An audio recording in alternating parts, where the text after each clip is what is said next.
Does it matter if these things are really events, if Jesus really was alive, if these events in the Old Testament really occurred?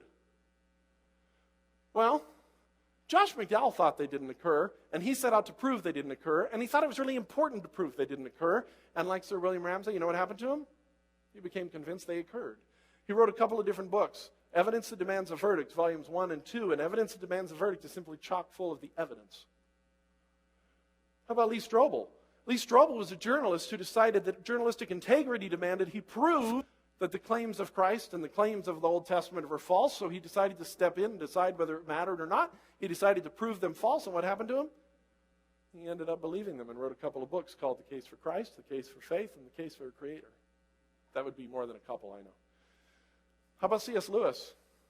C.S. Lewis was an intellectual, very, very smart guy who understood the myths of Mithras and Osiris. He actually read them. And he thought that the Jesus story was another really good myth. And so he began to investigate for himself, and he began to study, and he began to see if the story of Jesus was different than any other, and he concluded it was. And he began to write books on apologetics, which means describing and explaining and defending the gospel.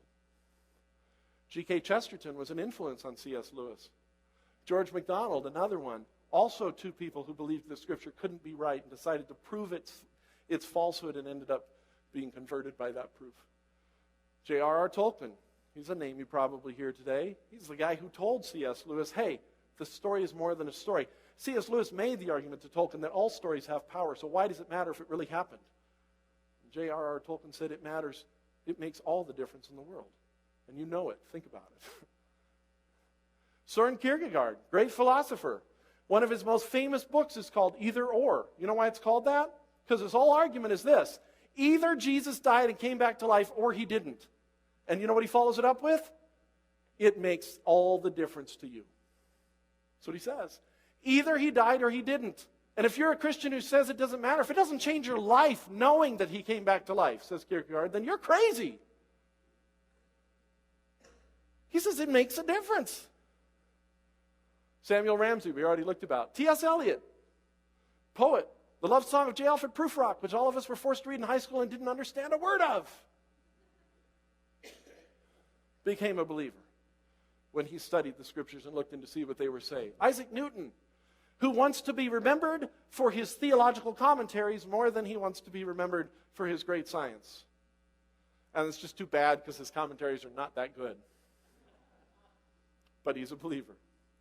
Blaise Pascal, who said that the mathematics of the universe prove a God.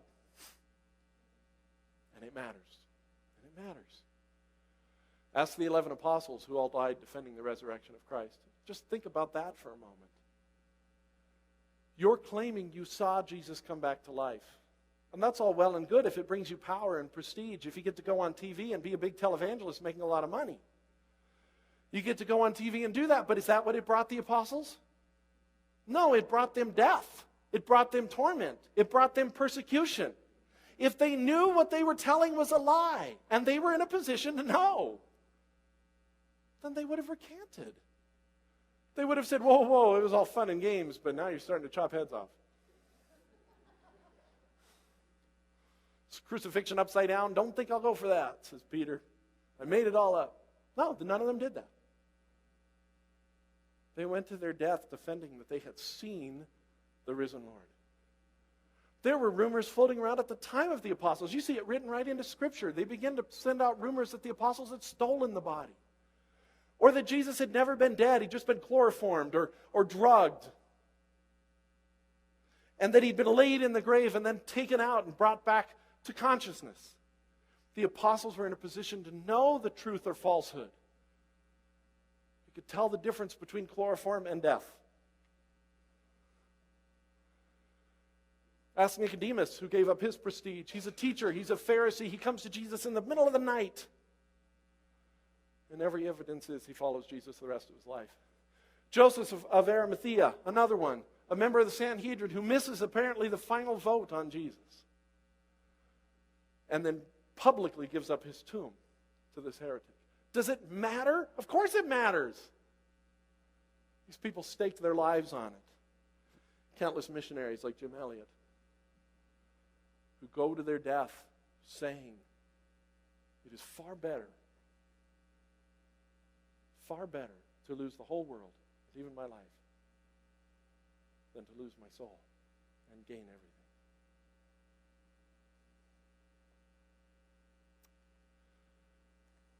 Here's the point, the main point out of all this. It says in Romans 1, the wrath of God is being revealed from heaven against all godlessness and wickedness of men who suppress the truth by their wickedness.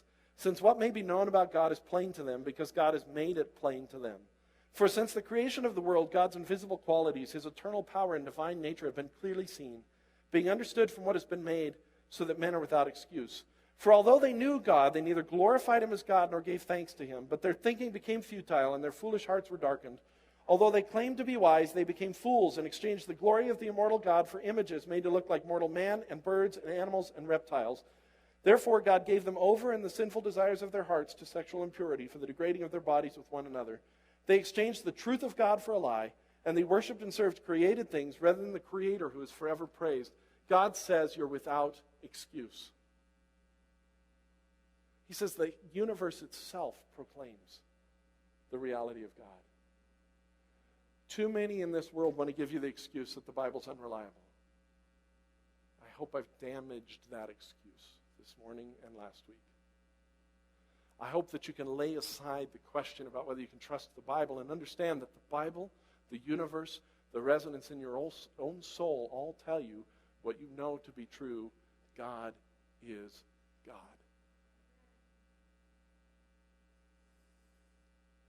This morning, something big happened at 9 o'clock.